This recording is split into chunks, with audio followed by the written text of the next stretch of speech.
Classic story কর্নারে আপনাদের স্বাগত জানাই। আমার গল্পগুলি যদি ভালো লেগে থাকে তাহলে আমার চ্যানেলটি সাবস্ক্রাইব করুন এবং বেল আইকনটি প্রেস করুন আরও নতুন নতুন গল্প শোনার জন্য। আমার আজকের নিবেদন গজেন্দ্র কুমার মিত্রের পাঞ্চজন্য উপন্যাসের দ্বিতীয়, তৃতীয়, চতুর্থ ও পঞ্চম অধ্যায়ের অংশবিশেষ। সমস্ত শ্রেণীর শ্রোতাদের কথা মাথায় রেখে ভাষা কিছুটা সহজ ও চলিত করে নিয়েছি। শুরু করছি আজকের কাহিনী, দ্রৌপদীর স্বয়ম্বরে কৃষ্ণ ও অর্জুন। স্বয়ম্বর অনুষ্ঠান এমন কোনো অভূতপূর্ব ঘটনা নয়, তবু যে পাঞ্চাল নগরী জনসমুদ্রে পরিণত হয়েছে তার কারণ এই স্বয়ম্বরের পণ ও পাত্রী দুই অসাধারণ। এমন যোগাযোগ ঘটে কচ্ছিৎ। যার স্বয়ম্বর ইতিমধ্যেই তার খ্যাতি কিংবদন্তিতে পরিণত হয়ে দেশ থেকে দেশান্তরে বিস্তার লাভ করেছে। অদ্ভুত তার জন্মবৃত্তান্ত, স্বর্গীয় তার রূপ ও গুণ। তার জন্মের পিছনে ইতিহাসটা এই রকম। অস্ত্রশাস্ত্র বিশারদ দ্রোণাচার্য পাঞ্চালরাজ দ্রুপদের বাল্যবন্ধু। চরম দারিদ্র্যে নিপতিত দ্রোণ একদিন সেই বন্ধুত্বের দাবিতে দ্রুপদের শরণাপন্ন হন, কিন্তু সেখানে সমাদরের পরিবর্তে পান চরম অনাদর, রূঢ় ব্যবহার।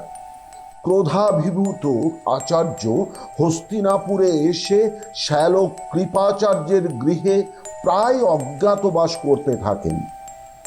কুরু পিতামহ স্বয়ং মহাবীর ভীষ্ম সে সংবাদ পেয়ে তাকে আমন্ত্রণ করে এনে ধৃতরাষ্ট্র ও পাণ্ডুর নাবালক পুত্রদের অস্ত্র শিক্ষার ভার অর্পণ করলেন।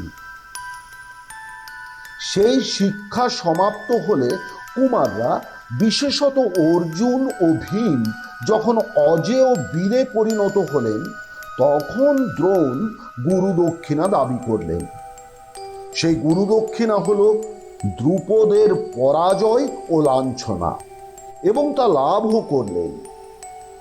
সেই অপমান ভুলতে না পেরে প্রতিহিংসা কামনায় দ্রুপদ এক কঠোর যজ্ঞানুষ্ঠান করলেন। শোনা যায় সেই যজ্ঞের পূর্ণাহুতি সমাপ্ত হতেই যজ্ঞাগ্নি থেকে এক কুমার ও কুমারীর আবির্ভাব হয়, ধৃষ্টদ্যুম্ন ও কৃষ্ণা। গণকরা বলেন এই কন্যা থেকেই কৌরবদের মহা সর্বনাশ ঘটবে এবং এই পুত্র হবে দ্রোণের নিহন্তা। হোমাগ্নি হতে আবির্ভূতা অজনী সম্ভবা এই কন্যা অগ্নি শিখার মতোই দীপ্তিমতী, তেজস্বিনী। জন্মের সঙ্গে সঙ্গেই তিনি প্রাপ্তবয়স্কা, সর্বগুণে সকলের অগ্রগণ্যা। তাঁর শিক্ষা দীক্ষা, আচরণ, কথাবার্তা বিনয় সম্পন্ন, ত্রুটিহীন। কি চারুকলায়, কি সঙ্গীত শাস্ত্রে, কি রাজনীতি বোধে বা কি সাংসারিক কর্মব্যবস্থায় অতুলনীয় এই কন্যার অধিকার ও নিপুণতা যেন সহজাত। আর রূপ, সেও তো রূপকথার রাজকন্যার মতোই। যে রূপ মনুষ্য সমাজে দুর্লভ, যে রূপ কল্পনার অতীত। তিনি শ্যামবর্ণা হয়েও অপরূপা। তার দেহ বর্ণের স্নিগ্ধশ্রী দর্শককে আনন্দ দান করে। অতিশয় সুদর্শনা, সজল মেঘপুঞ্জের মতো তার নিবিড় কুঞ্চিত কৃষ্ণকেশ। তিনি সুস্তনী, পীনপয়োধরা, নীলোৎপল পলাশের মতো আয়ত তার দুই চক্ষু, রহস্য ও মোহময় তার দৃষ্টি। তার করতল, পদতল ও ওষ্ঠ রক্তবর্ণ। কাশ্মীরি তুরঙ্গমীর মতোই গতি তার, সুগঠিতা দেহা, সুদর্শনা। কন্যা বিচিত্র, বিচিত্রতর তাকে লাভ করার শর্ত। সীতার স্বয়ম্বরের পর এমন পণ আর কোথাও রাখা হয়নি। মানুষের আগ্রহের এও এক কারণ। কে এমন পণ জিতবে, আদৌ কেউ জিততে পারবে কিনা, এই কৌতূহল নৃপতি থেকে স্থপতি, সেনা থেকে সেনানায়ক, গুরু থেকে ছাত্র, পুরোহিত থেকে কৃতদাস সকলকারই। ফলে দ্রুপদ তো দেশে দেশে বার্তা পাঠিয়েছেনই, আমন্ত্রণ পত্র নিয়ে দূত গেছে প্রায় সমস্ত রাজসভাতেই। আবার লোকমুখে সংবাদ ছড়িয়েছে অনেক বেশি, অনেক দ্রুত। পৌঁছবার পূর্বেই প্রস্তুত হয়েছেন রাজন্যবর্গ। এমনকি যারা কোনো আশা পোষণ করেন না, যথা ভূস্বামীর দল, অবস্থাপন্ন গৃহস্থ, যাদের সঙ্গতি আছে, তারাও রবাহুত হিসেবে রওনা দিয়েছেন পাঞ্চাল অভিমুখে। শুধু মজা দেখতে, কৌতূহল চরিতার্থ করতেই বেরিয়ে পড়েছেন তারা। নিকটবর্তী দেশ থেকে সাধারণ গৃহস্থও বেরিয়েছেন কেউ কেউ, এমনকি স্নাতক বা শিক্ষার্থীও বাদ যায়নি। আর এরা এসেছেন বলেই আরো বহু জনসমাগম হয়েছে। বাণিজ্য করে যৎকিঞ্চিত উপার্জন করতে এসেছে ব্যাপারীর দল। চারিদিকে রাজাদের শিবিরগুলি কেন্দ্র করে বাজার বসে গেছে, বিরাট এক ব্যস্ত নগরীর রূপ ধারণ করেছে। সুদূর চীন দেশ থেকে, তিব্বত থেকে, গান্ধার পারের অসুর ম্লেচ্ছ জবনদের দেশ থেকেও স্বার্থবাহর দল এসেছে বিবিধ বিচিত্র পণ্য নিয়ে। তাদের পণ্য বহন করতে, পশুপাল সংরক্ষণ করতে বেশ কিছু শ্রমিকও এসে পৌঁছেছে। খাদ্যবস্তুর অসংখ্য বিপণী খোলা হয়েছে। ইন্ধনের ব্যবসায়ে শত শত কাঠুরিয়া পৌঁছে গেছে পূর্বেই। এমনকি কুম্ভকার ও ভোজন পাত্র সরবরাহকারকদেরও ব্যবসা জোর চলছে। এতগুলি লোকের মনোরঞ্জন করতে বিভিন্ন স্তরের নটনটি, নর্তক নর্তকী, বাজিকরের দলও পিছিয়ে নেই। সেই সঙ্গে কত যে ভিক্ষুক এসেছে সাময়িক ভিক্ষার্থীর দল, তার লেখাজোখা নেই। সভাস্থল এই নগরীর কেন্দ্রবিন্দু বলে সেখানেই নৃত্যগীত, নাট্যাভিনয়, মল্লযুদ্ধ, ভোজবাজি প্রদর্শন প্রভৃতি আমোদ প্রমোদের আয়োজন করা হয়েছিল। নানা দেশ থেকে নট, মঙ্গল পাঠক, বৈতালিক, পুরাণ বক্তা, মহাবল, মল্ল ও সুশিক্ষিত নর্তক এসেছিলেন। সভাস্থান চন্দন জল ছিটিয়ে ধূলিশূন্য ও সুবাসিত করা হয়েছে। সেই সঙ্গে ধূপ ও ধুনো তো আছেই। রাজন্যবর্গের বসার আসনগুলিও যথাসাধ্য আরামপ্রদ করা হয়েছে। এমনকি রবাহুত দর্শকদের জন্যও আছে শুকনো নরম ঘাসের ওপর মেষলোমের আস্তরণের ব্যবস্থা, যাতে মৃত্তিকার কাঠিন্য না বোধ করে তারা। অভ্যাগতদের আসন স্তরে স্তরে উঠে গিয়ে সভামণ্ডপের আচ্ছাদন বস্ত্র স্পর্শ করেছে। প্রায় স্বয়ংবর ও নৃত্যগীত, অভিনয় কোনোটাই দেখার অসুবিধে নেই কোনো প্রান্ত থেকেই। এই বিশাল সভার বিস্তীর্ণ মধ্যক্ষেত্রে চন্দন কাঠ দিয়ে নির্মিত হয়েছে মঞ্চ। অভিনয় ও নৃত্যগীতের জন্য মল্লযুদ্ধের আয়োজন ভূমিতে সেখানেই এই মঞ্চ স্থাপন করা হয়েছে। বস্তুত সারাদিনই সেখানে কিছু না কিছু আমোদ আহ্লাদের আয়োজন থাকছে। যার যখন ইচ্ছা এসে বসে কিছুকালের জন্য আনন্দ উপভোগ করে যেতে পারে। এবং সে আয়োজন এক আধ দিনের জন্যও নয়, পূর্ণ এক পক্ষ কাল ধরে চলল এই অভূতপূর্ব আনন্দ বিতরণ মহোৎসব। এ বিপুল গভীর জনারণ্যে কাউকে খুঁজে বার করা প্রায় অসম্ভব। বাসুদেব শ্রীকৃষ্ণ সে চেষ্টাও করলেন না। বিশিষ্ট যেসব অতিথি এসেছেন, বিভিন্ন দেশের নৃপতির দল বিশ্বস্ত চর পাঠিয়ে তাদের একটি তালিকা সংগ্রহ করলেন শুধু। এর চেয়ে বেশি যোগাযোগ করার সাহস নেই। তার শত্রু চারিদিকে। কতক তাকে আমলই দেন না, সমান বলে স্বীকার করেন না, কংসের কৃতদাস বলে বিদ্রূপ করেন। আবার কিছু জন, যেমন মগধাধিপতি জরাসন্ধ, চেদিরাজ শিশুপাল ও প্রাগজ্যোতিষপুরের রাজা ভগদত্ত প্রভৃতি তার সম্বন্ধে বিদ্বেষ পোষণ করেন। এরাই প্রধান শক্তিশালী। একা জরাসন্ধর 30 অক্ষৌহিনী সৈন্য, সুতরাং সমধর্মী সমব্যথী 2-4 জনের সঙ্গে তিনি দেখা সাক্ষাৎ করলেন মাত্র। আর যা করলেন বাসুদেব তা হল স্বয়ম্বর সভায় সভার কার্যারম্ভের অনেক পূর্বে গিয়ে পৌঁছবার ব্যবস্থা।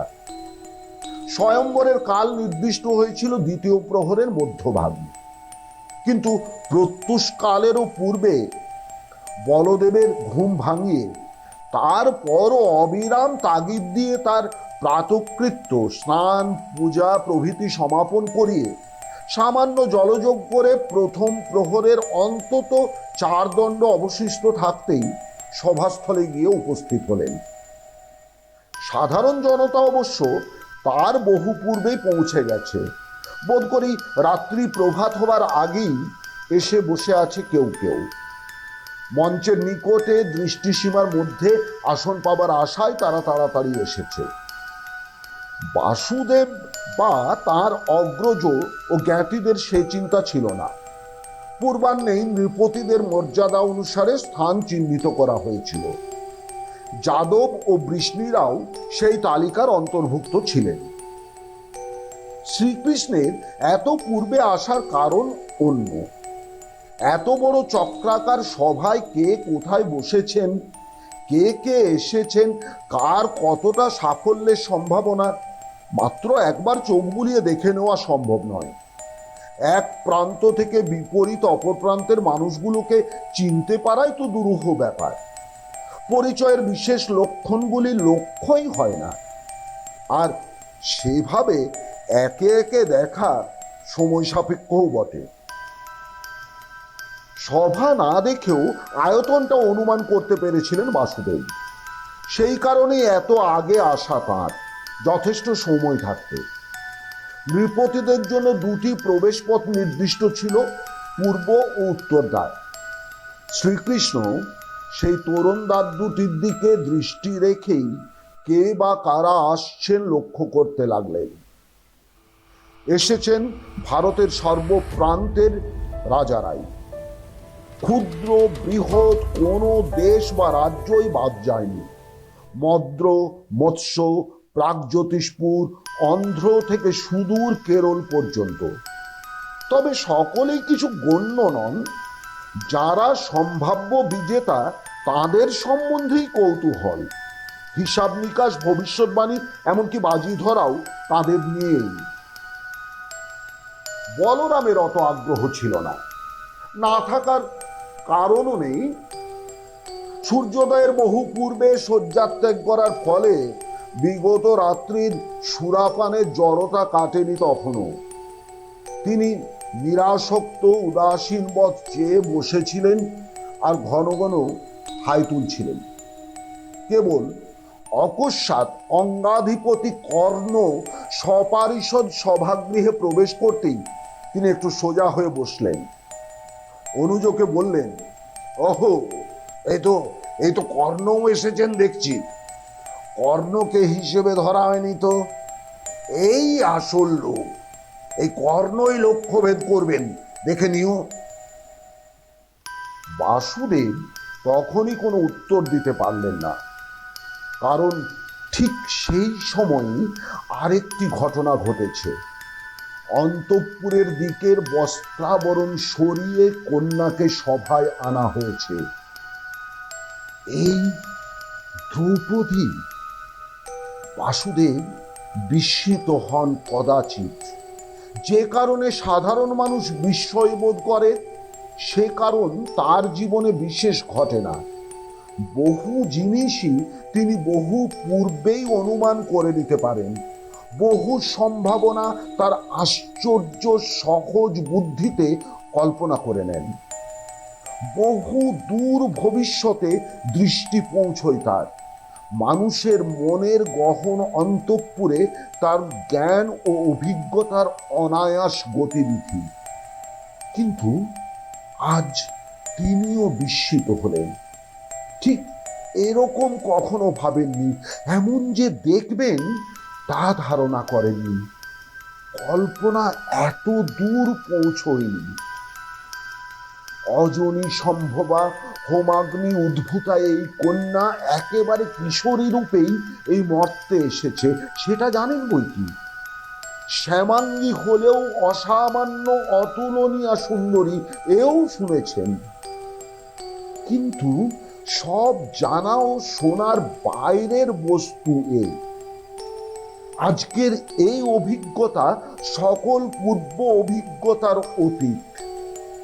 সাধারণত কোনো তথ্য প্রচারিত হওয়ার সময় অনেক বেশি অলংকার যুক্ত হয়, অনেক বর্ণযুক্ত হয়। কিন্তু এখানে তা হয়নি, কারণ জনশ্রুতির শব্দবাহুল্য বাস্তব সত্যকে ধরতে পারেনি। কল্পনাকে কিছুটা জ্ঞান বা অভিজ্ঞতার উপর নির্ভর করতে হয়। সাধারণ মানুষের কল্পনা শক্তি এত দূর পৌঁছতে পারবে না, আর পারবে না বলেই তা বাস্তবের কাছাকাছিও পৌঁছতে পারেনি। ক্ষণকালের জন্য স্তম্ভিত মুখ হয়ে গেলেন বাসুদেব। বোধ করি তার জীবনে এই প্রথম। তার মুখে ভাষা ছিল না সে সময়, চোখে ছিল না পলক। এই দ্রৌপদী, সেই পরমাশ্চর্য যজ্ঞলব্ধ কন্যা।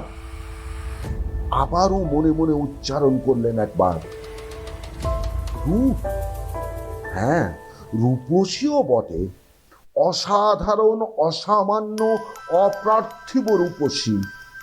মনুষ্য সমাজে দুর্লভ যে রূপ, সেই রূপ এই কন্যার অঙ্গে অঙ্গে, তাতে কোনো দ্বিমত নেই। এমন রূপ তিনিও বেশি দেখেননি। তবে সেজন্য তার এ বিস্ময় নয়। শুধু রূপই একমাত্র গণনীয় হলে এতখানি বিচলিত হতেন না তিনি। তিনি বিস্মিত, বিচলিত হয়েছেন অন্য কারণে। তিনি দেখছেন ওই কন্যার ব্যক্তিত্ব।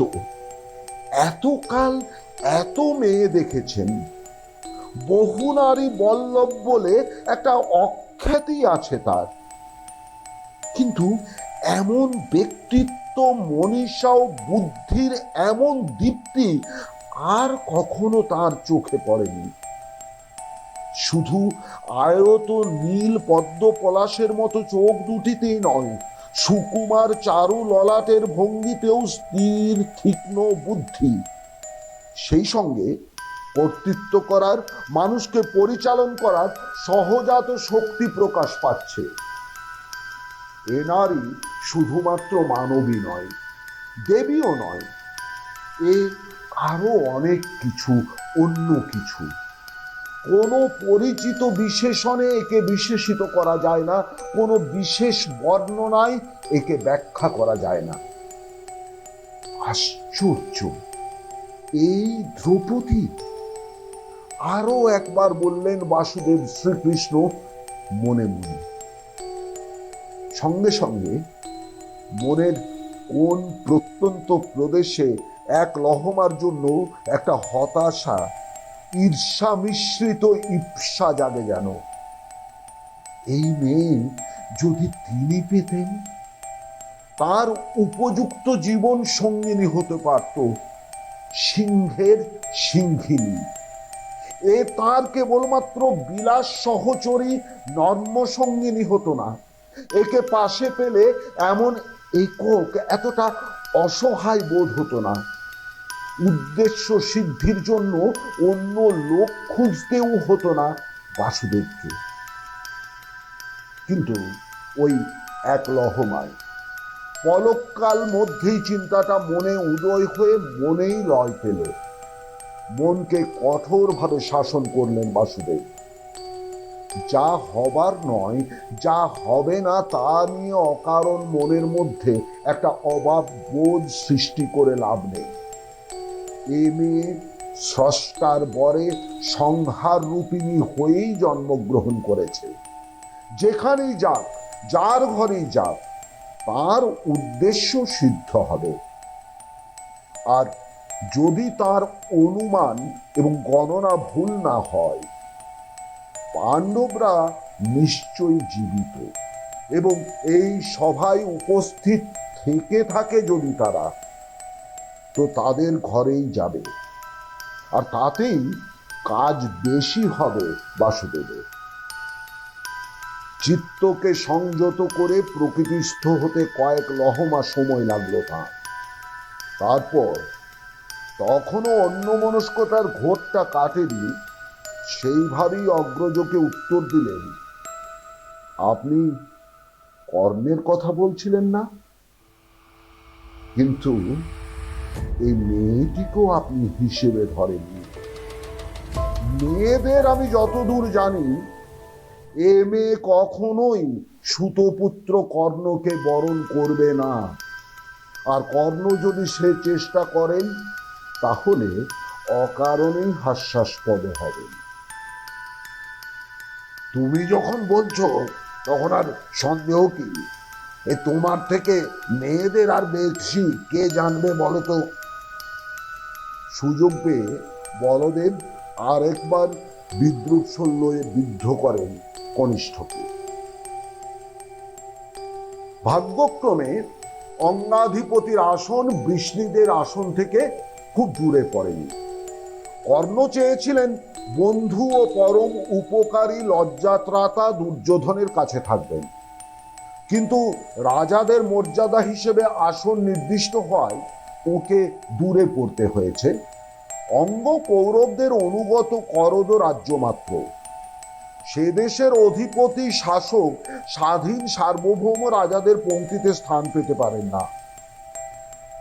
কন্যা সভাস্থ হলেও অনুষ্ঠান আরম্ভ হতে কিছুটা বিলম্ব হলো। অনেক কিছু করণীয় তখনও করা হয়ে ওঠেনি, আয়োজনের অনেক ছোটখাটো কাজ বাকি। তাছাড়া তখনও ক্রমাগত লোক আসছে সভায়। ইতরজন বা দর্শকদের জন্য তত চিন্তা নেই, আর তারা তো পূর্বাহ্নেই এসে বসে আছে। নিমন্ত্রিত অতিথিরাই তখনও সকলে উপস্থিত হতে পারেননি। বিপুল ঘণ্টা নিনাদে ও ঘোষকদের উচ্চকণ্ঠ ঘোষণায় স্বয়ম্বরের অনুষ্ঠান এবার আরম্ভ হবে শুনে দ্রুত আসতে শুরু করেছেন। দ্বাররক্ষক ও আসন নির্দেশকেরা আপ্রাণ চেষ্টা সত্ত্বেও অনেক নির্দিষ্ট আসন খুঁজে পাচ্ছেন না। তারা কেউ কেউ অসন্তুষ্ট, নিজেদের ত্রুটি ভুলে গিয়ে উচ্চকণ্ঠে হোতা তথা ব্যবস্থাপকদের ধিক্কার দিচ্ছেন। ফলে কিছুটা বিশৃঙ্খলা ও বিপুল কোলাহল দেখা দিয়েছে। দ্রুপদ পুত্র ধৃষ্টদ্যুম্ন প্রস্তুত হয়ে নিজের মঞ্চে দাঁড়িয়ে আছেন বটে, কিন্তু এই অবস্থা শান্ত না হলে স্বয়ম্বর সম্পর্কিত শর্তাদি ঘোষণা করা সম্ভব হচ্ছে না। এই অবস্থা বুঝে এখনো অন্তত 2 দণ্ডকাল সময় হাতে আছে হিসেব করে নিয়েও বাসুদেব নিজের আসন থেকে উঠে সপার্শ্বদ অঙ্গাধিপতি কর্ণেও যেখানে বসে আছেন সেই দিকে অগ্রসর হলেন। বিস্মিত বলদেবের কোথায় যাচ্ছ কোথায় যাচ্ছ প্রশ্ন শ্রুতিগোচর হলেও না হওয়ার ভাব দেখে একেবারে কর্ণের সম্মুখে উপস্থিত হয়ে সৌজন্য সূচক অভিবাদন জানিয়ে কুশল প্রশ্ন করলেন। মহাবীর অঙ্গাধিপতির শারীরিক অন্যান্য কুশল তো? পারিবারিক সংবাদ সব শুভ? এখানে কোনো অসুবিধে হচ্ছে না তো আপনার? কর্ণ বিস্মিত হলেন। সামান্য পরিচয় মাত্র ওদের, বরং দুর্যোধনের অস্ত্রগুরু হিসেবে বলদেবের সঙ্গে কয়েকবার আলাপের সুযোগ ঘটেছে। এই বাসুদেবের সঙ্গে বার দুয়েকের বেশি সাক্ষাৎ হয়েছে বলে তো ওই মনে পড়ে না।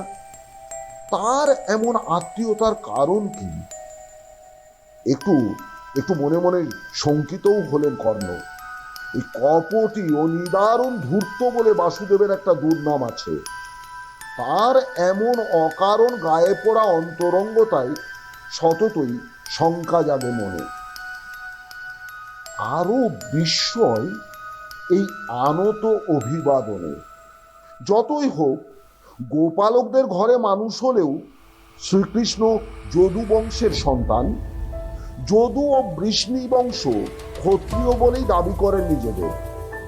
সেই শ্রীকৃষ্ণ জেনে শুনে সুতপুত্রকে নমস্কার করলেন কেন? রাজা হয়েছেন ঠিকই, তাই বলে তো আর ক্ষত্রিয় হয়ে যাননি তিনি।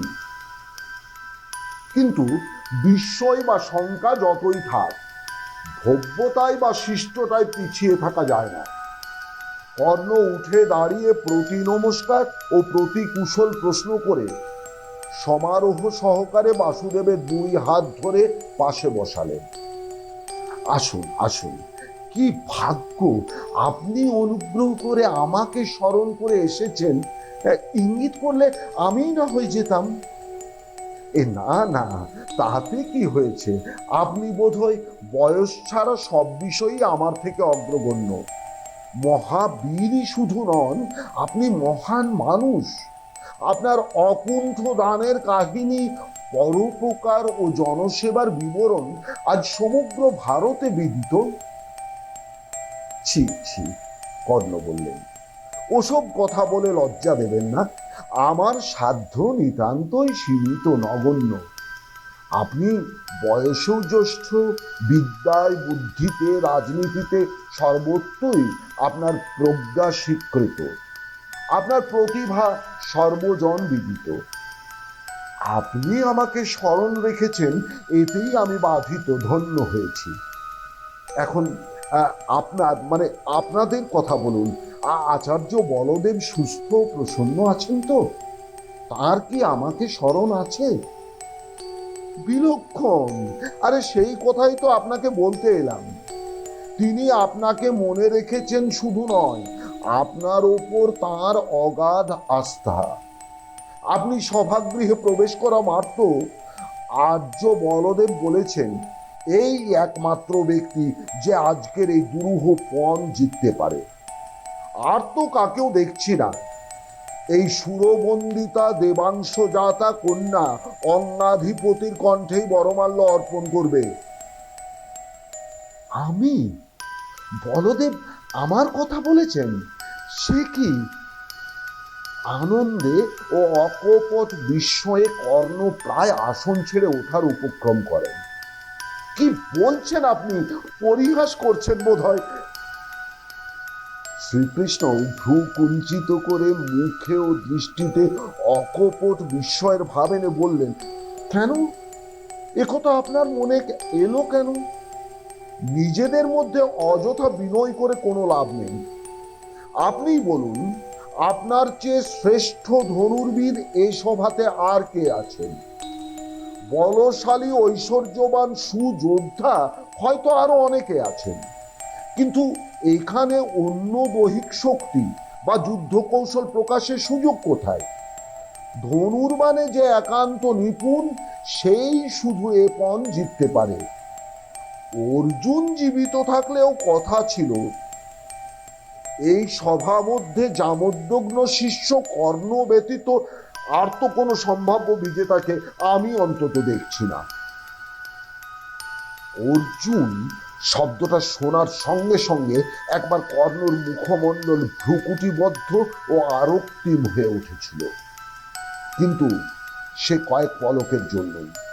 মৃত ব্যক্তির সম্বন্ধে অকারণ উষ্মা পোষণ করে লাভ নেই। বিশেষত অর্জুনকে শ্রেষ্ঠতর তো বলেননি বাসুদেব, প্রতিদ্বন্দ্বী রূপেই উল্লেখ করেছেন মাত্র। মোটের ওপর আনন্দিতই হলেন কর্ণ। প্রসন্ন কণ্ঠে বললেন, তাই তো তাই তো, কিন্তু কিন্তু সত্যিই বলছি, এই স্বয়ম্বর সভায় ঠিক প্রতিযোগিতা করতে আমি আসিনি। ভেবেছিলাম মহারথী দুর্যোধনই হয়তো এই পণে বিজয় লাভ করবেন। আমরা মহোৎসাহে বন্ধু পত্নীকে নিয়ে হস্তিনায় ফিরব। এটা মনে করা আপনার ঠিক হয়নি। কিন্তু কৃষ্ণ বললেন, পুত্র স্নেহে মানুষ অন্ধ হয় শুনেছি, দেখলাম আপনি বন্ধু প্রীতিতে অন্ধ। শ্রীকৃষ্ণ অমায়িক কণ্ঠে ছদ্ম অনুযোগ করেন, কুরুবংশ তিলক দুর্যোধন গদাযুদ্ধে যতটা পটু, ততটা কেন তার দশমাংশ যে ধনুর্যুদ্ধে নন, তা আপনার চেয়ে আর কে জানে? তাছাড়া অঙ্গাধিপতি, আপনি মহাবীর। বীরের ধর্ম যেমন আশ্রিতকে বিপন্নকে রক্ষা করা, সমধর্মীর সঙ্গে যুদ্ধ করা, তেমনি বীর্যশুল্কে কন্যারত্ন গ্রহণ করাও তার কর্তব্যের মধ্যে পড়ে। এখানে অস্ত্র নিপুণতা প্রদর্শনকেই বীর্য প্রকাশ বলে ধরে নিতে হবে। এই প্রতিযোগিতায় যোগদান আপনার অবশ্য পালনীয় কর্তব্য। বড়জোর যদি মহা পরোপকারী এবং পরোপকারী মানে আপনার উপকারী বন্ধুকে সম্মান দিতে চান, আপনি অগ্রবর্তী না হয়ে দুর্যোধনের পরাজয় বরণ পর্যন্ত অপেক্ষা করতে পারেন। তারপর আর নিরস্ত হয়ে বসে থাকার কি কারণ থাকতে পারে বলুন? কথাটা মনে লাগলো কর্ণর। শ্রীকৃষ্ণের এই অযাচিত উপদেশকে উপকার বলেই ধরে নিয়ে কৃতজ্ঞতাও বোধ করলেন। তবে সে মনোভাব প্রকাশের সময় মিলল না।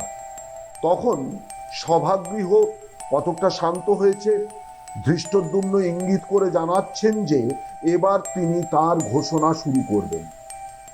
শ্রীকৃষ্ণ তার হস্তোত্তোলন ভঙ্গি দেখেই দ্রুত নিজের আসনে ফিরে এলেন। বলদেব এদিকে কৌতূহলে অস্থির হয়ে পড়েছিলেন। শ্রীকৃষ্ণ আসন গ্রহণ করা মাত্রই প্রশ্ন করলেন, এই কি ব্যাপার, কি ব্যাপার? কর্ণর সঙ্গে এত কিসের আত্মীয়তা হে তোমার হঠাৎ? না, আত্মীয়তা আর কি, প্রশান্ত সহজ কণ্ঠে উত্তর দেন বাসুদেব। আপনার আশীর্বাদ আর আশ্বাস বার্তাই জানিয়ে এলাম মাত্র। ভালো বুঝতে পারেন না হলধর, তিনি আবার কখন আশীর্বাদ জানালেন কর্ণকে? তার কি এতই স্মৃতিবিভ্রম হচ্ছে আজকাল? আমার আমার কি বললে? বিহল দৃষ্টিতে শ্রীকৃষ্ণের দিকে চেয়ে প্রশ্ন করেন। ওই যে আপনি বললেন কর্ণই একমাত্র যোগ্য পাত্র এই পণে এই নারীরত্ন লাভ করার, সেই কথাটাই জানিয়ে উৎসাহিত করে এলাম আর কি। ভালোই হলো, কর্ণ এ প্রতিযোগিতায় আদৌ যোগ দেবেন না বলে স্থির করেছিলেন। আপনার কথা বলাতে কর্ণ রাজি হয়েছেন। তবে যে তুমি বললে মেয়েটা ওকে বরণ করবে না। আরো বিভ্রান্ত হয়ে পড়েন বলদেব। সে তো আমার অনুমান মাত্র। আমি কি মনে করি তার থেকে আপনি কি বললেন তার মূল্য কি অনেক বেশি নয়? দুর্যোধনের অস্ত্রগুরু হিসেবে অঙ্গাধিপতি কর্ণও আপনাকে গুরুর মতোই শ্রদ্ধা করেন। আপনার আশ্বাস পেয়ে ও উপকারী হলো, প্রবল উৎসাহ ও নবীন শক্তি লাভ করলেন উনি। বলদেব খুশি হয়ে উঠলেন। তার এই অনুজটি তাকে সামান্য মাত্র স্বীকৃতি দিলেও তিনি ব্রহ্মাণ্ড জয়ের আনন্দ উপভোগ করেন। কোলাহল কিছুটা প্রশমিত হলেও সম্পূর্ণ নীরব হয়নি।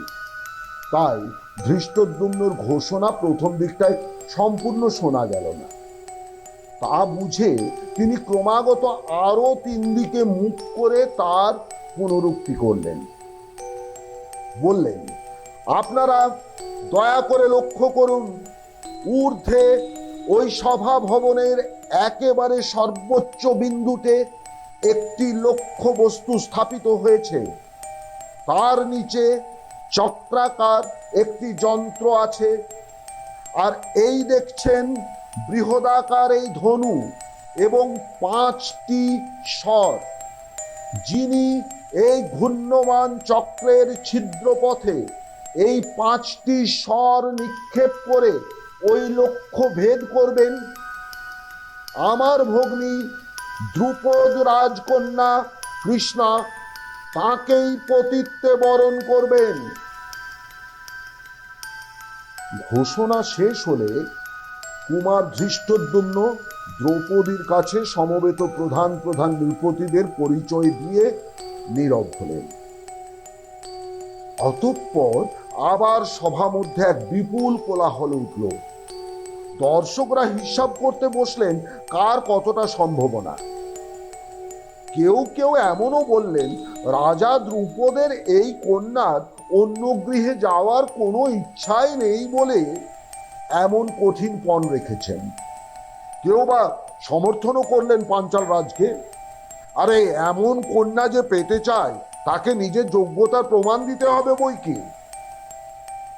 রাজাদের মধ্যে কোলাহল ও বচসা দেখা দিল সম্পূর্ণ ভিন্ন কারণে। তারা প্রমাণ দেবার পূর্বেই পরস্পরের কাছে স্পর্ধা প্রকাশ করতে লাগলেন যে এই পণ জিতবার সম্ভাবনা একমাত্র তাঁদেরই আছে। প্রত্যেকেই নিজের গুণাবলী অর্থাৎ শৌর্য বীর্যের কিছু সত্য কিছু কাল্পনিক বিবরণ দিয়ে অহংকার করতে লাগলেন। কিন্তু বেশিক্ষণ এই শূন্য গর্ভ আত্মম্ভরিতা প্রকাশ সম্ভব হলো না। অবশেষে একজনকে উঠতেই হয়, তারপর আরেকজন, আরো একজন। এই রূপসী কন্যাকে দেখে সকলেই কামার্ত লোভাতুর হয়ে উঠেছেন। সেদিক থেকেও কিছু তারা আছে। প্রথম দিকে যারা গেলেন তাদের মধ্যে ছিলেন দুর্যোধন, এছাড়া শাল্য, শল্য, ক্রাথ, বক্র, কলিঙ্গরাজ, বঙ্গাধিপতি, বিদেহরাজ, যবনরাজ, বৎসরাজ, সিন্ধুরাজ, কোশলাধিপতি প্রভৃতি প্রভৃতি। কিন্তু কেউই কোনো সুবিধা করতে পারলেন না। লক্ষ্যভেদ তো দূরের কথা, ধনু তুলে ধরারই সাধ্য হলো না অনেকে। ধরতে যদি বা পারলেন দু একজন, ধনুতে জ্যারোপণের সামর্থ্য হলো না। ধনু বাঁকিয়ে গুণ পড়াতে যাবেন কি, ধনুর আঘাতে ছিটকে পড়তে লাগলেন। তাদের অলংকার কবচ কুণ্ডল বিচ্ছিন্ন হয়ে চারিদিকে ছড়িয়ে পড়ল। বস্ত্রাদিও ছিন্ন বিভক্ত হয়ে গেল কারো কারো। দেহ ঘর্মাক্ত হয়ে উঠল, ঘন ঘন শ্বাস প্রশ্বাস করতে লাগলো। যাবার আগে প্রায় সকলেই বাগাড়ম্বর ও আস্ফালন করেন। নিজেই নিজের পূর্বকীর্তি স্মরণ করিয়ে দিয়ে আত্মমহিমা প্রচার করেন। বিদ্রুপ করেন পূর্ববর্তী বিফল কাম প্রতিযোগিতে। আর তারপরই ধনুর আঘাতে হতগৌরব ও হতশ্রী হয়ে আরক্ত মুখে ফিরে এসে নিঃশব্দে আসন গ্রহণ করেন আবার। এইভাবে অনেকেই ব্যর্থ হবার পর সুযোগ সমুপস্থিত দেখে অবশেষে এক সময় মহাদাথা অঙ্গাধিপতি কর্ণ উঠলেন। দুর্যোধনের আর কোনো আশা নেই যখন, তখন তার প্রতিদ্বন্দ্বিতা করতে বাধা কি? তবু যে এতক্ষণ অপেক্ষা করলেন সে শুধু অতিরিক্ত লোলুপতা কি ব্যগ্রতা প্রকাশ যাতে না পায় সেই জন্য। কর্ণ আস্ফালন বা বাগাড়ম্বর কিছুই করলেন না। মর্যাদা অনুযায়ী ধীর মন্থর গতিতে নিঃশব্দে উঠে গিয়ে সেই বিপুল ধনু, যা অধিকাংশ প্রতিযোগী তুলতে গিয়েই বিপরীত দিকে নিপাতিত হয়েছিলেন, তা তিনি অনায়াসে তুলে নিয়ে অবহেলায় জ্যারোপণ করলেন। প্রতিযোগীরা আসন ত্যাগ করে ধনুর দিকে অগ্রসর হলেই সভাঘোষক তার নাম ধাম পরিচয় এবং কিছু কিছু পূর্বকীর্তি ঘোষণা করছিল। এই এদের কাজ, এই জন্যই এরা নিযুক্ত। কদিন ঘুরে ঘুরে বিভিন্ন রাজার পারিষদদের কাছ থেকে এইসব বিবরণ তারা সংগ্রহ করেছে। কর্ণ উঠতেও যথারীতি তার নাম, গুণাবলী প্রভৃতি ঘোষিত হলো। আর নামটা শোনা মাত্রই পাঞ্চালীর মুখ বিবর্ণ হয়ে উঠেছিল। এখন ওকে অনায়াসে ধনুতে গুণ আরোপ করতে দেখে নিরুদ্ধ আবেগে ও আশঙ্কায় অস্থির হয়ে উঠলেন তিনি। সর্বাঙ্গ কাঁপতে লাগলো পাঞ্চালী। তখন আর অপেক্ষাকে ইতস্তত করার সময় নেই। তিনি ভ্রাতা ধৃষ্টদ্যুম্ন বা পিতা দ্রুপদের অনুমতি না নিয়ে স্পষ্ট কণ্ঠে বলে উঠলেন, আমি সুত জাতীয়কে বিবাহ করব না। কর্ণ সফল কাম হলেও তাকে বরমাল্য দেবার পূর্বে আমি বরং আত্মহত্যা করব। কথাগুলো কতটা ঝোঁকের বশেই বলে উঠেছিলেন দ্রৌপদী। আঘাতটা আহত ব্যক্তিকে কতখানি বাজতে পারে তখন বোঝেননি। এখন বলে ফেলার পর কিছুটা বুঝলেন হয়তো, কিন্তু তখন আর উপায় কি? হাতের পাশা, ধনুর স্বর এবং মুখের কথা একবার বেরিয়ে গেলে আর ফেরানো যায় না। মহামতি কর্ণ হাসলেন, তিক্ত মধুর হাসি। দ্রৌপদীর মনে হলো বড় বড় করুণ ওই হাসিটি। অতঃপর সাবধানে সন্তর্পণে জ্যা পুনর্মুক্ত করে ধনু নামিয়ে যথাস্থানে রেখে কর্ণ শান্ত গম্ভীর কণ্ঠে বললেন, কল্যাণী, আপনি সুখী হন, সুস্থ থাকুন। আমার জন্য আপনাকে মৃত্যু কেন, কোনো দুঃখ বরণই করতে হবে না। আমি নিবৃত্ত হলাম। তারপর ঊর্ধ্ব আকাশের দিকে মুখ করে স্বীয় আরাধ্য সূর্যদেবকে প্রণাম এবং সম্ভবত সেই সঙ্গে নিজের অন্তরের বেদনা নিবেদন করে ধীর গম্ভীর পদক্ষেপে নিজের আসনে এসে বসলেন অপমানিত বীর কর্ণ। ইতিমধ্যে পরদয়া নির্ভর সামান্য সুতপুত্রের স্পর্ধা ও দুঃসাহস নিয়ে যে বিদ্রুপ গুঞ্জন উঠেছিল চারিদিকে, তা তার কানে গেছে কিনা কর্ণর মুখভাব দেখে কিছুই বোঝা গেল না। বাসুদেব এতক্ষণ নির্নিমেষ দৃষ্টিতে এই নাটক লক্ষ্য করছিলেন। বিশেষ করে কর্ণকেই দেখছিলেন এক দৃষ্টে। এইবার অর্ধস্ফুট কণ্ঠে বলে উঠলেন, যাক, অর্ধেক কাজ তো হয়েই গেল।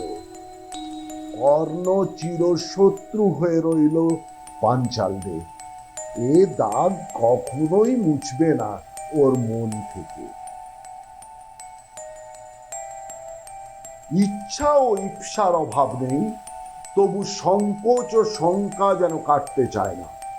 রবাহুত দর্শকদের মধ্যে ব্রাহ্মণদের জন্য যে স্থান নির্দিষ্ট হয়েছিল, সেখানে শ্যামবর্ণের একটি যুবা অনেকক্ষণ থেকে অস্থির হয়ে উঠেছে।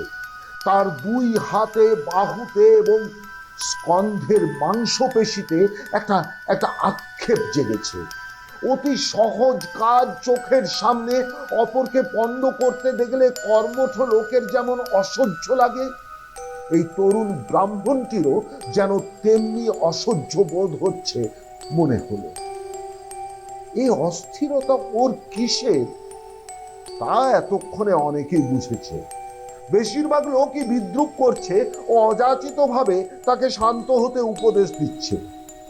যা বড় বড় ক্ষত্রবীররা পারছে না, তা সামান্য ভিক্ষাজীবী ব্রাহ্মণ করতে গেলে উদ্যোগী লোকে ধিক্কার দেবে, বাতুল ভাববে বই কি। ভাবছেও তাই, মুখেও বলছে অনেকে, ওহে, এ কাজ করতে যেও না। সত্যি সত্যি উন্মাদ ভেবে যদি দারোয়ানরা সভা থেকে বার করে দেয়, তো সে বড় অপমান হবে হে।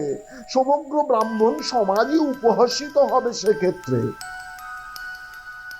আবার দু চারজন উৎসাহিত করতে লাগলেন, এত বড় বড় মহারথীরাই তো হেরে গেলেন, বিখ্যাত বিখ্যাত বীর নাকি সব।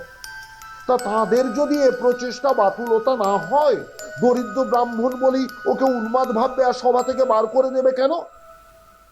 ধৃষ্টদ্যুম্ন তো সকলকেই আহ্বান করেছেন, আর ব্রাহ্মণ তো বর্ণশ্রেষ্ঠ, তিনি যাকে খুশি গ্রহণ করতে পারেন।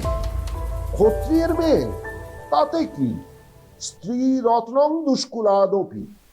তাছাড়া এ মেয়ে অজনী সম্ভূতা, হোমাগ্নি সম্ভবা, দেবতার বরে এর জন্ম। একে গ্রহণ করায় ব্রাহ্মণদের কোনো দোষ নেই। আর চেষ্টা করে দেখতে ক্ষতি কি? আরে ব্রহ্মতেজ বলে একটা কথা আছে তো, পেরে গেলেও পেরে যেতে পারে। উৎসাহিত করছিল। ওর পাশে উপবিষ্ট অসুর আকৃতি অপর এক ব্রাহ্মণ যুবাও বলছিল, যাও যাও, কোনো ভয় নেই। আরে কারো কথা শুনো না, তুমি নিশ্চয়ই পারবে। পৌরুষের অপমান বসে বসে দেখা যায় না। এই স্পর্ধা যদি গ্রহণ না করো তাহলে এতকালের শিক্ষা দীক্ষাতেই ধিক। যাও যাও, তুমি যাও, যা হবার তা হবে, তুমি যাও। তবু যুবকটির দ্বিধা যেন যায় না। অবশেষে আর কোন রাজা বা ক্ষত্রবীর যখন অবশিষ্ট রইলেন না, মানে থাকলেও আর কেউ সাহস করে এগিয়ে যাচ্ছেন না, সভাকেন্দ্র শূন্য, বিশাল ধনু অনাদৃত পড়ে ব্যাকুল ধৃষ্টদ্যুম্ন বারবার প্রতিযোগিতার আহ্বান করছেন। ওদিকে দ্রৌপদী শুষ্ক মুখে নত নেত্রে দাঁড়িয়ে দাঁড়িয়ে ক্লান্তি অনুভব করছেন, সেটা সকলেরই আলোচ্য হয়ে উঠেছে। তখন প্রায় মরিয়া হয়ে সেই শ্যামকান্তি ব্রাহ্মণ তরুণটি উঠে দাঁড়ালো। বলা বাহুল্য, এই ক্ষেত্রে যা হওয়া স্বাভাবিক তাই হলো। চারিদিকে ধিক্কার ও বিদ্রুপের ঝড় উঠল যেন।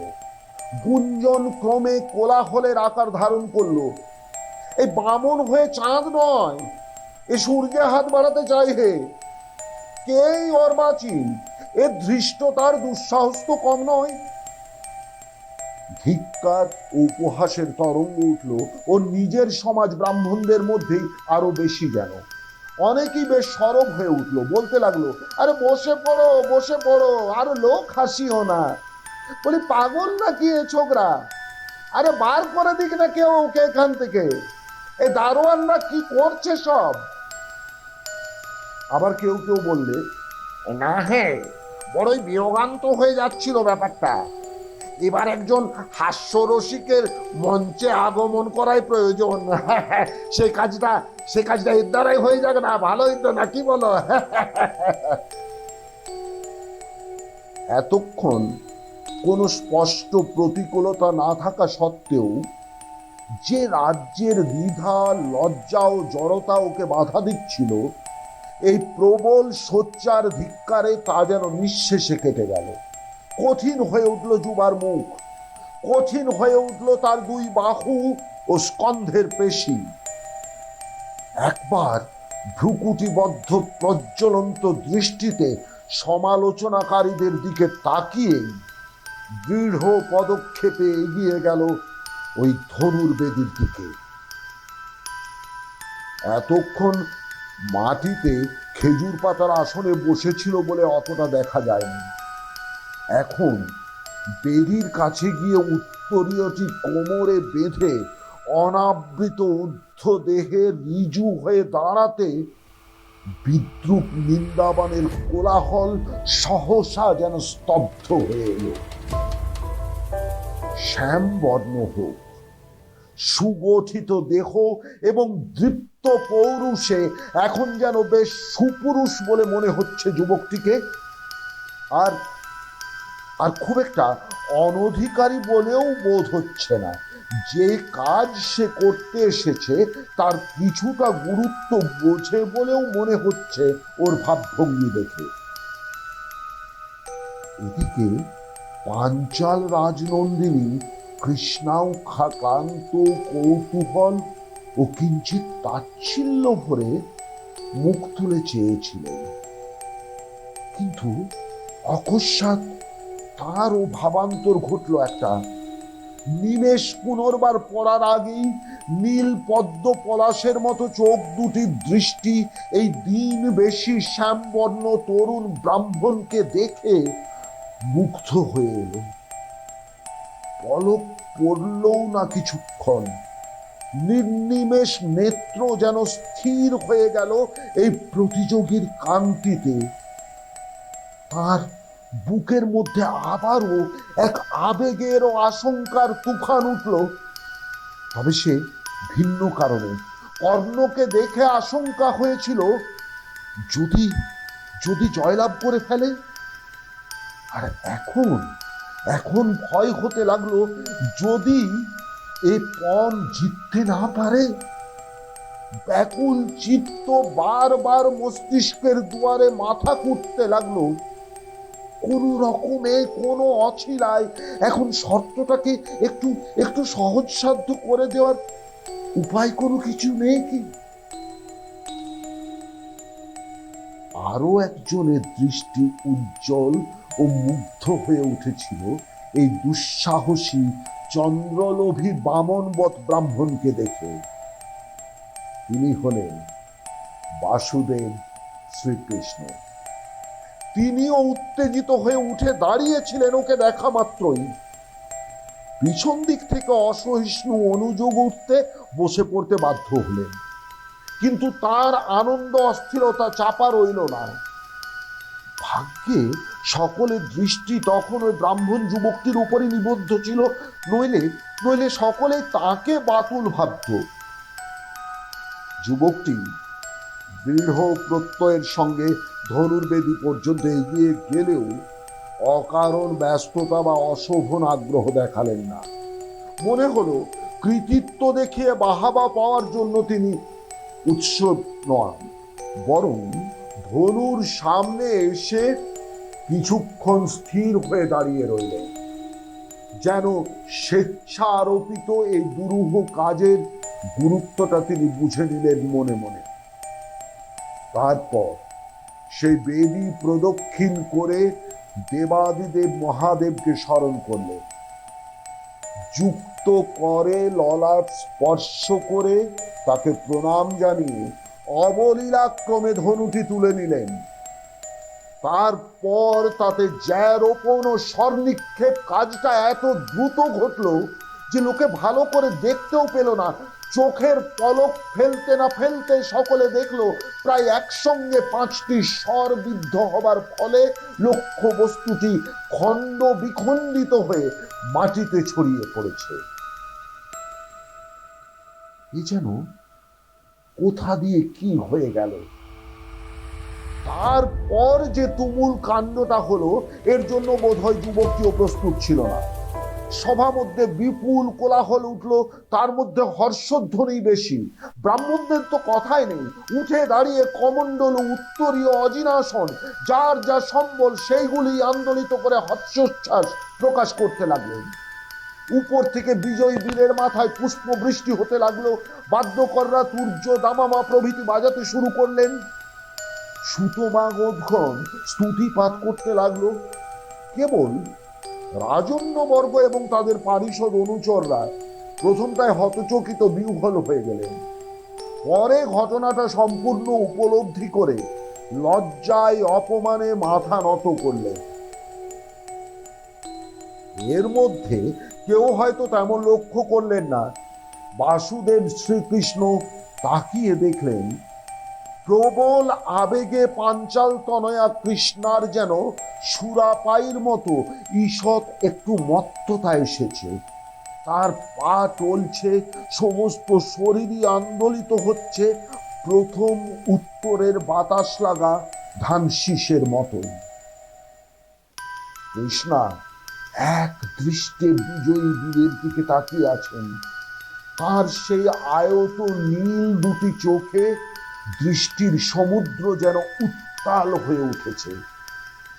ইতিমধ্যে তাতে সপ্রেম আকর্ষণের তরঙ্গ। মুখে কিছু বলতে পারছেন না, কিন্তু বাসুদেবের মনে হলো যা বলবার তা ওই নীলোৎপল পলাশ চক্ষু দুটি বলে দিচ্ছে।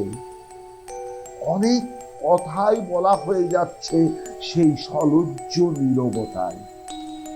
সে বলার প্রণয় গদগদ কণ্ঠ, বিজয়ী বীরের প্রতি নারীর সৎসারিত সেই স্তুতি গান, যেন এখান থেকেই শুনতে পেলেন বাসুদেব শ্রীকৃষ্ণ। ভগ্নীর সেই আবেশবিহ্বল অবস্থার মধ্যেই ধৃষ্টদ্যুম্ন তার হাত দুটি ধরে বিজয়ী বীরের কণ্ঠের দিকে এগিয়ে দিলেন। সেই যুবাও সমবেত প্রবলতর হর্ষধ্বনির মধ্যে মাথা ঈষৎ নত করে ওই বরাঙ্গনার বরমাল্য গ্রহণ করলেন। নৃপতিদের প্রাথমিক বিহ্বলতা ও লজ্জা কেটে যেতে বিলম্ব হল না। অতঃপর যা অনুভব করলেন তারা, তা হলো ক্রোধ, সীমাহীন প্রচন্ড উষ্মা। দ্রুপদ তাদের ডেকে এনে যে বাহ্যিক পরিচর্যা ও আপ্যায়নে চূড়ান্ত করেছেন, তার পিছনে নিশ্চয়ই এই অভিসন্ধি ছিল তাদের অপমান করা। যুদ্ধ করে পেরে উঠবেন না তাদের সঙ্গে, সেটা বিলক্ষণ জানেন, তাই এই কৌশল করেছেন দ্রুপদ। ক্রোধ রিপুটাই এমন, যত তাকে প্রশ্রয় দেওয়া যায় ক্রমশ ইন্ধন পাওয়া অগ্নির মতোই তা বৃদ্ধি পায়। এক্ষেত্রে ইন্ধনও পর্যাপ্ত। আহত আত্মাভিমান। প্রথম যা বিক্ষোভ প্রধান ছিল, দেখতে দেখতে তা আক্রমণাত্মক হয়ে উঠল। মার ওই কুচক্রী রাজাটাকে, সব অংশে ধ্বংস কর। সকলে সরবে বলতে লাগলেন।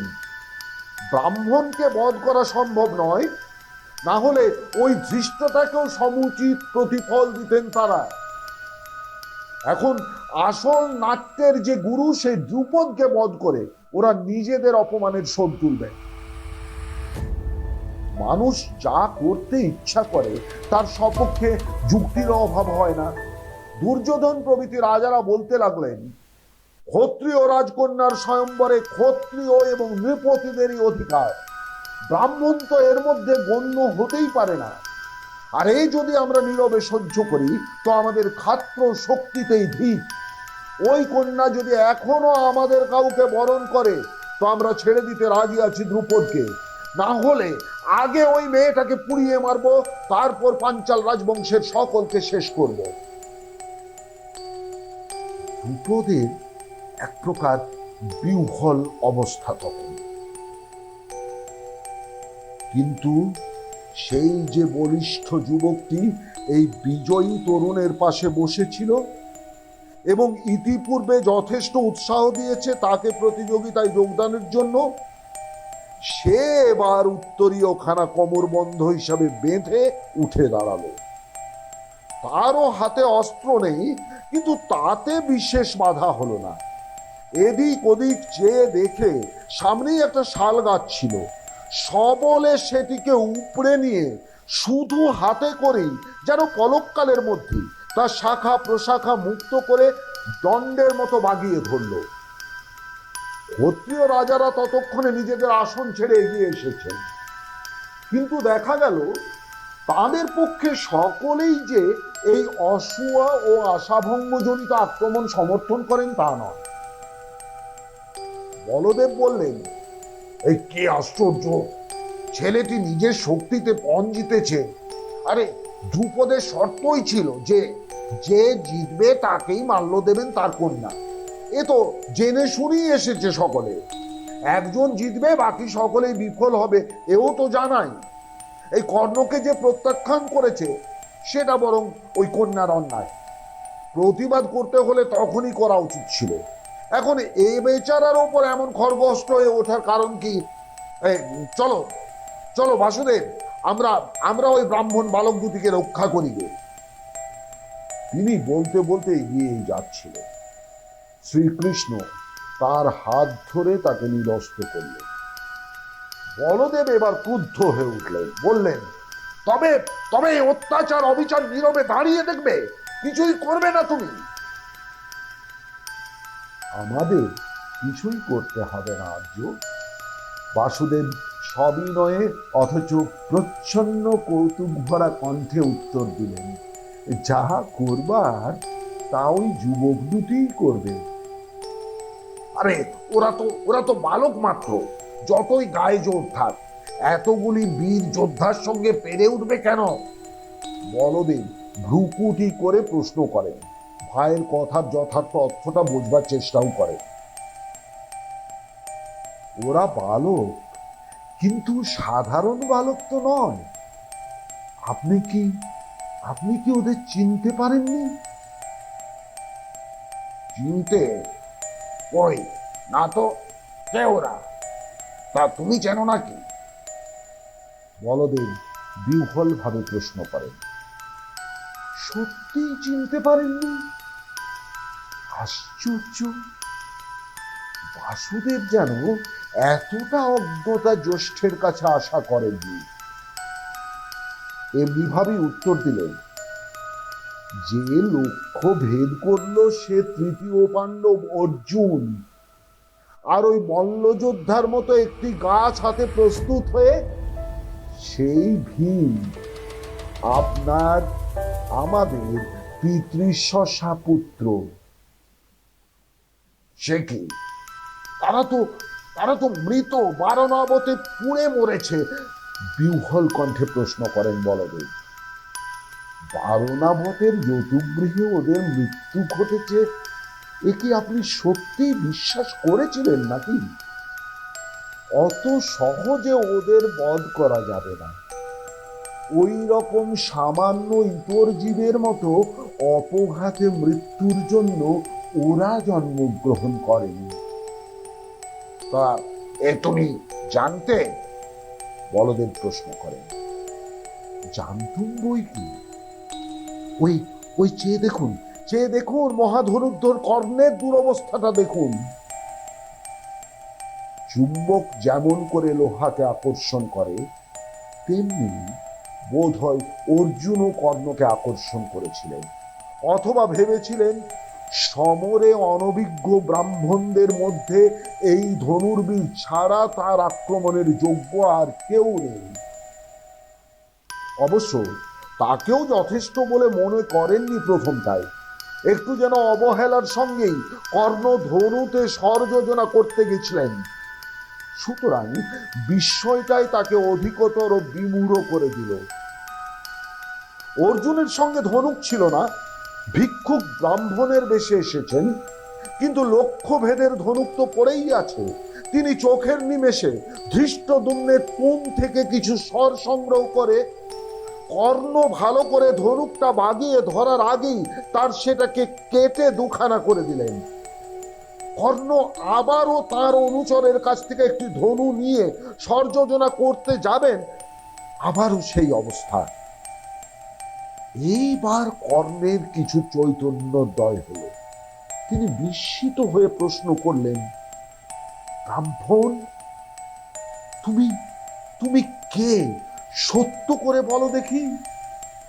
আমার গুরু পরশুরাম এবং অর্জুন ছাড়া এমন আশ্চর্য ক্ষিপ্রতা তো আর কারো দেখিনি, এমন আশ্চর্য লক্ষ্য জ্ঞান না। অর্জুন হেসে বললেন, আমি সামান্য লোক, এক ব্রাহ্মণের কাছেই আমার অস্ত্র শিক্ষা। কিন্তু আপনি এতে বিস্মিত হবেন কেন? আপনার অস্ত্র প্রয়োগের খ্যাতি তো ভারত বিখ্যাত। আপনি অন্য ধনু নিন, আমি কথা দিচ্ছি এবার আপনার ধনু অক্ষত থাকবে। না, থাক। কর্ণ ঘাড় নাড়লেন। তোমার এই ঔদার্য তোমার শিক্ষারই উপযুক্ত, কিন্তু বোধ হয় ব্রাহ্মণের সঙ্গে স্পর্ধা প্রকাশ করতে যাওয়াটাই আমার ভুল হয়েছে। এই বলে নিরাসক্ত দর্শকের মতো তিনি একটু দূরে সরে দাঁড়ালেন। এদিকে ভীম ও প্রলয় কাণ্ড বাঁধিয়ে তুলেছেন। দুর্যোধন তো আগেই কাবু হয়েছেন, তার দুর্দশা দেখে শল্য এগিয়ে এসেছিলেন। তিনি প্রসিদ্ধ মল্লযোদ্ধা, অসুরের বল তার দেহে, কিন্তু তাতেও সুবিধে হলো না। পরপর কয়েকবার ভীম তাকে তুলে আছাড় মারলেন। এবার যেসব নৃপতির দল মহোৎসাহে মার মার শব্দে তেড়ে এসেছিলেন, তারা একটু থমকে দাঁড়ালেন। তাদের যেন একটু একটু করে সুবুদ্ধির উদয় হচ্ছে। এবার এই দুই ব্রাহ্মণ তরুণ যে সাধারণ ভিক্ষুক নন তা বেশ বুঝেছেন ততক্ষণ। এখন কি করে মানে মানে মিটিয়ে ফেলা যায় সেই চিন্তা বিশেষ অন্য সব ব্রাহ্মণরা তাদের দুর্দশা দেখে যে বিদ্রুপ শুরু করেছেন তার কোনো উত্তর দেওয়া যাচ্ছে না, সেইটাই আরো অসহ্য হয়ে উঠেছে। শ্রীকৃষ্ণ যেন এই মুহূর্তটিরই প্রতীক্ষা করছিলেন। তিনি সেই বিবদমান জনতার ঠিক মধ্যস্থলে এসে দুই হাত তুলে সকলকে নীরব নিরস্ত হতে ইঙ্গিত করলেন। তারপর প্রধানত রাজাদেরই সম্বোধন করে বললেন, হে ক্ষত্রিয় নৃপতিগণ, আপনারা দয়া করে অস্ত্র সংবরণ করুন। ব্রাহ্মণ অবদ্ধ নিরস্ত্র ব্রাহ্মণদের সঙ্গে যুদ্ধ করা আপনাদের মতো অস্ত্র কৌশলী মহাবীরদের শোভা পায় না। ক্ষত্রিয়দের ধর্ম যেমন সমযোদ্ধার সঙ্গে শক্তি পরীক্ষা করা, তেমনি আরেকটি ধর্ম তথা প্রধান কর্তব্য হলো ব্রাহ্মণদের সর্বদা রক্ষা করা, তাদের পরীক্ষা শক্তির জ্ঞান তাদের রক্ষার জন্যই কাজে লাগানো, তাদের তপস্যা ও জ্ঞান চর্চার বিঘ্ন উৎপাদনকারীদের উৎপাত থেকে নিরাপদ রাখা। এরা আপনাদের উষ্মার যোগ্য নন। আর দেখুন, দ্রুপদের স্বয়ম্বর শর্ত জেনেই আপনারা এই প্রতিযোগিতায় অবতীর্ণ হয়েছিলেন। এই যুবা সম্যকভাবে সেই শর্ত পালন করেই পণে জয়লাভ করেছেন। কন্যাও যথাবিহিত এর গলায় মাল্য অর্পণ করেছেন। সে অন্য পূর্বা কন্যা নিয়ে আপনারাই বা কি করবেন? আপনারা এখন যে ক্রোধ ও বিরক্তি প্রকাশ করছেন তা একেবারেই বালকোচিত হয়ে পড়েছে। আপনারা শান্ত হন। এই যুবার পরিচয়ও তো আপনারা জানেন না। অজ্ঞাত কুলশীল কারো সঙ্গে যুদ্ধ করা কোনো অভিষিক্ত নৃপতির যোগ্য নয়। ওই দেখুন মহাধনুর্ধর কর্ণ। উনি শুধু মহাযোদ্ধায় নন, মহাবুদ্ধিমানও বটে। উনিও তো প্রথমটায় আপনাদের নির্বন্ধে ও সাময়িক উত্তেজনায় আপনাদের সঙ্গে যোগ দিয়েছিলেন, কিন্তু প্রায় সঙ্গে সঙ্গেই এই আচরণের মূঢ়তা বুঝে প্রতিনিবৃত্ত হয়েছেন। আপনারাও মহামতি কর্ণর পন্থা অনুসরণ করুন, তাতে শ্রেয় লাভই হবে। নৃপতিরাও পশ্চাদ অপসারণের এইরকম একটা যথাসম্ভব সসম্ভ্রম পথই খুঁজছিলেন। এই দুই ব্রাহ্মণ যুবার যে বাহুবল ও অস্ত্রবলের নমুনা পেয়েছেন তার চেয়ে বেশি পাবার আকাঙ্ক্ষা আর তাদের নেই। বোধ করি গ্রহ বিরূপ আজ তাদের অপমানিত হবারই দিন। কে জানে এখনো মানে মানে প্রতিনিবৃত্ত না হলে আরো কি অধিকতর দুর্ভোগ অদৃষ্টে আছে। তারা শ্রীকৃষ্ণের এই আবেদনে বেঁচে গেলেন। মহাবিজ্ঞের মতো পরস্পরকে সম্বোধন করে বলতে লাগলেন, ওহে, এই যদুকুল শ্রেষ্ঠ বাসুদেব সঙ্গত কথাই বলেছেন। অকারণে উত্তেজিত না হয়ে ওর পরামর্শে কর্ণপাত করাই উচিত। আরে সত্যিই তো, এ দুটি অর্বাচীনের তো পরিচয়ও আমরা জানি না। এদের সঙ্গে যুদ্ধ করা আমাদের একেবারেই অনুচিত কাজ হবে। পরিচয় পাই, তারপর উপযুক্ত সময় মতো এই ধৃষ্টতার প্রতিফল দিলেই হবে। ক্রোধের ও ক্ষোভের সমুদ্রে যে আক্ষেপ ও আবর্তের সৃষ্টি হয়েছিল, যে তরঙ্গ দেখা দিয়েছিল, একটু একটু করে তা শান্ত ও স্বাভাবিক হয়ে এলো। ঈর্ষা ও লালসার বন্ধি বাস্তব যুক্তির বালুকা নিক্ষেপে নির্বাপিত না হোক, আপাতত নির্ধূম বোধ হতে লাগলো। রাজারা একে একে সক্ষোভ নিঃশ্বাস ফেলে নিজেদের বলদর্পের প্রতিফল পরিপাক করার চেষ্টা করতে করতে যে যার শিবির অভিমুখে যাত্রা করলেন। নিঃশ্বাস ফেলে বাঁচলেন রাজা দ্রুপদ। একে তো কন্যা কোন ভিখারি ব্রাহ্মণের গলায় মালা দিল, তার কি ভবিষ্যৎ, সেই দুশ্চিন্তায় অস্থিরতার শেষ ছিল না। তার উপর এই মহাহবের সূচনা দেখে তিনি আশঙ্কায় কাষ্ঠবৎ হয়ে নিঃশ্বাস রোধ করে দাঁড়িয়েছিলেন এতক্ষণ। একবার কৌরবদের হাতে যে লাঞ্ছনা ঘটেছিল, সে স্মৃতি মন থেকে আজও বিদূরিত হয়নি। যাক, বাসুদেব ধন্য, তিনি আজ মহাবিপদ থেকে পাঞ্চাল রাজ্যকে রক্ষা করলেন। এদিকে নিশ্চিন্ত হতে দ্রুপদ আবার তার পূর্ব উৎকণ্ঠা ও দুশ্চিন্তায় ফিরে গেলেন। ধৃষ্টদ্যুম্নকে বললেন, তুমি তুমি যথাসম্ভব অলক্ষ্যে ওই ব্রাহ্মণদের অনুসরণ করো, অন্যান্য চরদেরও নির্দেশ দাও।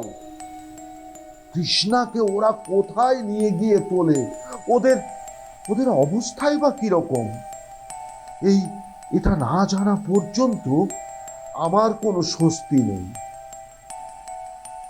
এই প্রচন্ড কোলাহল, বহু লোকের উত্তেজিত কথোপকথন, বহুমুখী জনস্রোতের সংঘাত, এর মধ্যেই বাসুদেব এগিয়ে এসে অর্জুনের কাঁধে হাত রেখে মৃদু কণ্ঠে সম্বোধন করলেন, পার্থ।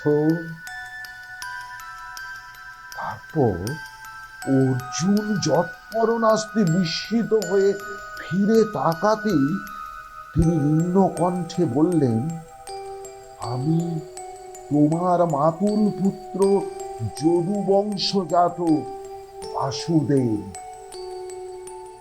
আমি তোমাকে অনেকক্ষণই চিনেছি, আর তোমাকে দেখব বলেই তোমার জন্যেই এই স্বয়ম্বরে আসা আমার। তুমি বধূকে নিয়ে এগিয়ে যাও, আর যা কুন্তিকে প্রণাম করতে আমি পরে যাচ্ছি।